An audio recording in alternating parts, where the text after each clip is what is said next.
السلام علیکم جی دوستو، کیا حال ہے؟ دوستو، ہمارا ایک ہی محبوب موضوع ہے، اور حقیقت میں ہماری دکھتی ہوئی رگ ہے۔ وہ ہے ہمارا ایجوکیشن کا سسٹم، اور جس کی بھینٹ ہمارا سب سے قیمتی اثاثہ ہماری یوتھ، ہماری قوم کے بچے، وہ اس کی بھینٹ چڑھ رہے ہیں۔ آج ایک مضمون پڑھا ایک فیس بک پیج میں، وہ آگے نقل ہوا تھا۔ اس نے مجھے تحریک دی کہ میں اس بات کو ذرا آسان الفاظ میں اور تھوڑا سا وضاحت کے ساتھ ایک ویڈیو میں اسے شیئر کروں، تاکہ اس سے آگاہی بڑھے۔ اب میں یہ تو نہیں کہتا کہ ارباب اختیار تک یہ پہنچے گا اور وہ خدا نخواستہ وہ جاگ جائیں گے، ایسا نہیں ہونا یہاں پر۔ مگر ایک بات ہو سکتی ہے کہ وہ لوگ جاگ جائیں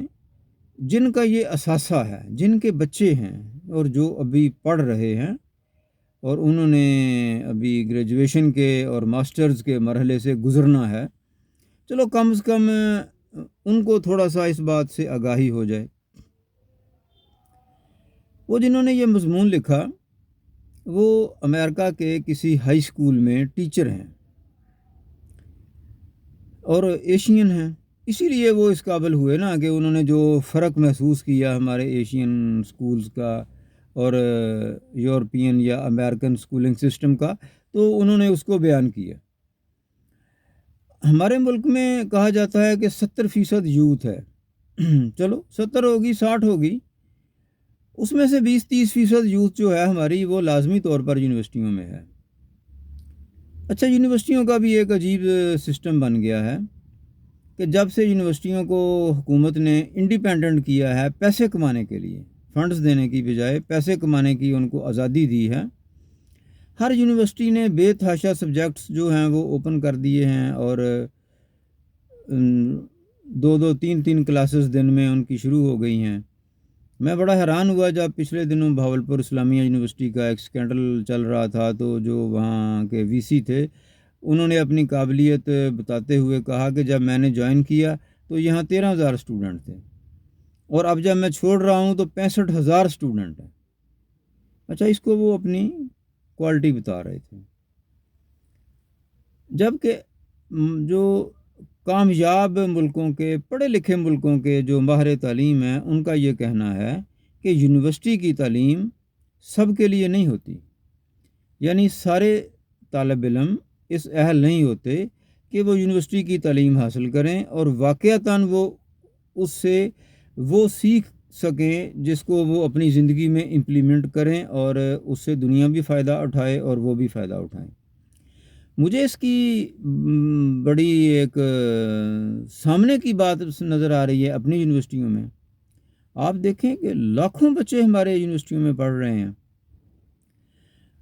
اور آگے نیٹ شل رزلٹ کیا ہے اس کا۔ اور چونکہ شاید ہماری بیٹیوں کی تعداد بیٹوں کی نسبت بڑھ رہی ہے، تو بچیوں کی شاید زیادہ تعداد ہے یونیورسٹیز میں، اور وہ بھی ایک رواج کے تحت ہی، مطلب بی ایس کیا، اور اگر جو سب سے بڑا ہم نے ایک زندگی کی اچیومنٹ بنا کر یہاں رکھا ہوا ہے شادی، اگر رشتہ ہو گیا تو ماسٹرز کرنے کی ضرورت نہیں ہے، پھر شادی کر لیتے ہیں۔ اگر رشتے میں ڈیلے ہو رہی ہے تو چلو ماسٹرز کر لیتے ہیں، اور اگر یونیورسٹی میں پڑھتے ہوئے ہو گیا تو ادھورا چھوڑ دیں گے، کمپلیٹ بھی کر لیا تو بعد میں اس کو فالو اپ کرنے کی ضرورت نہیں ہے۔ حتیٰ کہ میڈیکل کالجز میں بھی یہی ہے کہ بچیاں زیادہ ہیں، لڑکے وہاں کم ہیں، اور لڑکیاں ایف ایس سی میں اور انٹری ٹیسٹ میں ان کا میرٹ میں وہ لڑکوں سے آگے آتی ہیں، اور جب جابز میں آپ دیکھیں تو ڈاکٹرز کی کمی ہے اور لڑکیاں دستیاب نہیں ہیں،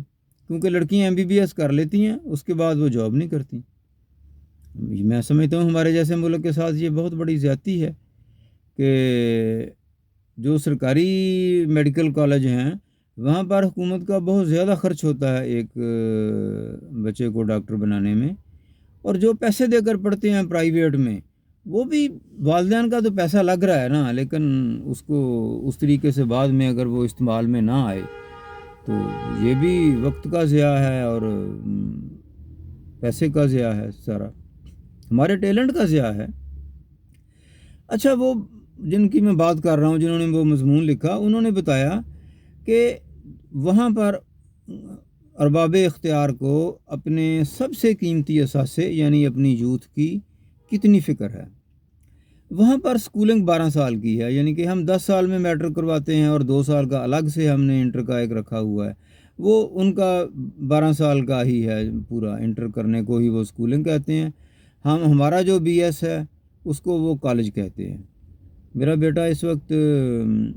بی ایس کر رہا ہے ادھر ایک بار، تو وہ کالج ہے ڈیوڈسن کالج۔ اگر وہ ماسٹرز کرے گا تو وہ یونیورسٹی ہوگی، جبکہ ہمارے یہاں جو بی ایس کرنے بچے جاتے ہیں وہ ساری یونیورسٹیاں بنی پڑی ہیں۔ اچھا، وہ کہتا ہے کہ جب ہمارے بچے یہاں اسکول میں ہوتے ہیں تو بہت سے ٹیکنیکل ادارے ہمارے سکولز کا وزٹ کرتے ہیں، وہ ہائی اسکول کے بچوں کا انٹرویو کرتے ہیں اور وہ اس بات کی ججمنٹ کرتے ہیں کہ کون سا بچہ ہے جو پڑھائی میں بہت اچھا ہے اور پڑھنے میں دلچسپی رکھتا ہے اور آگے مزید پڑھنے کا اسے شوق ہے، اسے وہ چھوڑ دیتے ہیں۔ باقی بچوں کو وہ قائل کرتے ہیں کہ آپ ہمارے انسٹیٹیوٹ میں داخلہ لیں، ہم آپ کو آپ کی مرضی کا ہنر سکھائیں گے، آپ بھلے کار مکینک بن جائیں، موٹر سائیکل مکینک بن جائیں، یا آپ کوئی کارپینٹر کا کام سیکھیں، یا آپ کوئی بلڈنگ لائن میں بہت سے ٹیکنیکل کام ہیں، الیکٹریشین ہے، پلمبر ہے، تو یہ سارے کام وہ ان کو آفر کرتے ہیں۔ اے سی فریج کے کام ہیں کہ ہم آپ کو یہ کام سکھائیں گے، اور اس کا آپ کو فائدہ یہ ہوگا کہ اس کے جو مارکس ہوں گے وہ آپ کے اسکول کی تعلیم میں جمع ہوں گے، آپ کو اسکولنگ سے جو پڑھائی کا حرج ہوگا وہ یہ مارکس اس کو پورا کر دیں گے، آپ کی اسکولنگ بیسٹ ہو جائے گی۔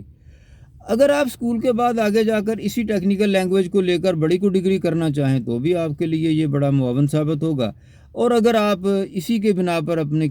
کیریئر شروع کرنا چاہیں، اپنی پریکٹیکل لائف، تو آپ بڑے آرام سے کر سکتے ہیں، آپ کے پاس ہمارا سرٹیفکیٹ ہوگا، آپ کہیں بھی جا کر ٹیکنیکل کام اپنا کر سکتے ہیں، کسی ادارے میں جاب کر سکتے ہیں ٹیکنیکل کام کی۔ تو اس طرح ان کا بہت سا جو اثاثہ ہے وہ ضائع ہونے سے بچ جاتا ہے۔ ہمارے یہاں تو یہ پرابلم ہے کہ بچے انجینئر اور ڈاکٹر بننے کا عزم لے کر ایف ایس سی میں داخلہ لیتے ہیں، اور ظاہر ہے وہ تو ایک بہت محدود پرسنٹیج ہے جو ان دو پروفیشنز میں جاتی ہے۔ باقی سارے بچوں کے سامنے پھر سوالیہ نشان ہوتا ہے کہ وہ کیا کریں، اور یقین کریں کہ میجارٹی آف جو ہمارے بچے ہیں ان کو بالکل پتہ نہیں ہوتا کہ آگے وہ کون سا سبجیکٹ لیں۔ اب جس سبجیکٹ میں داخلہ ان کو مل جائے، جو یونیورسٹی ان کے قریب ہو، جو ان کے بجٹ میں آ جائے، موسٹلی بچے ادھر چلے جاتے ہیں۔ اب ہر کوئی فیض احمد فیض تو نہیں ہوتا، میں نے پڑھا تھا کہ فیض احمد فیض سیالکوٹ سے بی اے کر کے تو پنجاب یونیورسٹی میں ایم اے انگلش کرنے کے لیے آئے تھے، تو یہاں آ کر وہ دوستوں کے ہمراہ لاہور کی سیر کرتے رہے اور جتنے پیسے لائے تھے وہ خرچ ہو گئے۔ ایم اے انگلش میں داخلے کی فیس بہت زیادہ تھی، جبکہ ایم اے عربی میں داخلہ جو تھا وہ، یعنی ایم اے انگلش میں داخلے کی فیس شاید 11 یا 12 روپے تھی جتنا مجھے یاد ہے، اور عربی میں داخلے کی فیس تھی 2.5 روپے۔ تو انہوں نے اپنی جیب میں دیکھا تو بجٹ کے حساب سے انہیں یہی سمجھ آیا کہ چلو اب اس سے پہلے کہ داخلے بند ہو جائیں، انہوں نے ایم اے عربی میں داخلہ لے لیا، اور یہی سمجھے کہ اب تک چل رہا ہے کہ بچے کو اپنا کوئی، پھر ایسے میں ہمسائے مشورہ دیتے ہیں کہ وہ فلاں کے بچے نے جناب فارمیسی میں ڈگری کی ہے تو آپ وہ کروا دیں، فلاں کے بچے نے فلاں میں کی تھی، یعنی کوئی پیشن نہیں ہوتا بچے کا، بچہ ویسے ہی وہاں ڈس اپوائنٹ ہوتا ہے، اس وقت کوئی گائیڈنس نہیں ہے۔ اور اس طرح ہمارا بہت سارا جو اثاثہ ہے وہ پلاننگ نہ ہونے کی وجہ سے، گائیڈنس نہ ہونے کی وجہ سے سمجھے ویسٹ ہو جاتا ہے۔ ہمارے بچے ڈگری کر کے یا ماسٹر کر کے بھی کیا کر لیتے ہیں، کتنے بچے، کیونکہ اس کے بعد ایک سیکنڈ جو ایم ہے ہمارا وہ جاب ہے۔ اور یہاں پر گورنمنٹ لیول پر جو ایک جاب کا چارم ہوتا تھا، اب گورنمنٹ کی بس ہو گئی ہے، وہ پینشن دینے سے بھی قاصر ہے اور تنخواہیں دینے سے بھی قاصر ہے، اور وہ محدود ایگریمنٹ کے تحت لوگوں کو ملازم رکھتی ہے، اور بے تحاشا ویکینسیز خالی پڑی ہیں، لیکن گورنمنٹ میں سخت نہیں ہے کہ وہ وہاں پر پوسٹنگ کر سکے۔ تو اب اس میں پھر اگر کچھ لوگ افورڈ کرتے ہیں تو بچے اسٹڈی ویزے پر باہر چلے جاتے ہیں، کافی خرچ آتا ہے اس پر بھی۔ اچھا، اس کی بھی سن لیں۔ میرے ایک دوست ہیں، ہم دبئی میں متعارف ہوئے، وہ 6 سال یو کے میں رہ کر آئے تھے، اور وہ بھی لندن میں۔ انہوں نے بتایا کہ میں نے ٹیکسٹائل انجینئرنگ کی ہوئی ہے پاکستان سے، اور میں ایک ٹیکسٹائل مل میں اچھی جاب کر رہا تھا ایز اے ٹیکسٹائل انجینئر، مگر پھر انہیں شوق ہوا کہ باہر چلتے ہیں، یا تھوڑا ادھر بحران جیسے اکثر ٹیکسٹائل پہ آ جاتا ہے، وہ جاب ان کی لوز ہوئی، تو انہوں نے ایم بی اے میں داخلہ لیا کسی یونیورسٹی میں، اور وہ لندن چلے گئے۔ اچھا، وہاں جا کر انہوں نے ایم بی اے کر لیا۔ اس کے بعد وہ 4 سال تک مسلسل وہاں جاب کی ٹرائی کرتے رہے، انہیں جاب نہیں ملی، ان کے پیپر نہیں بن سکے، اور وہ 6 سال یو کے میں ویسٹ کر کے واپس دبئی آ گئے۔ وہاں ہم اکٹھے بلڈنگ میں، مطلب ہم کہہ لیں کہ ہم عمارتوں کا رنگ کرتے رہے۔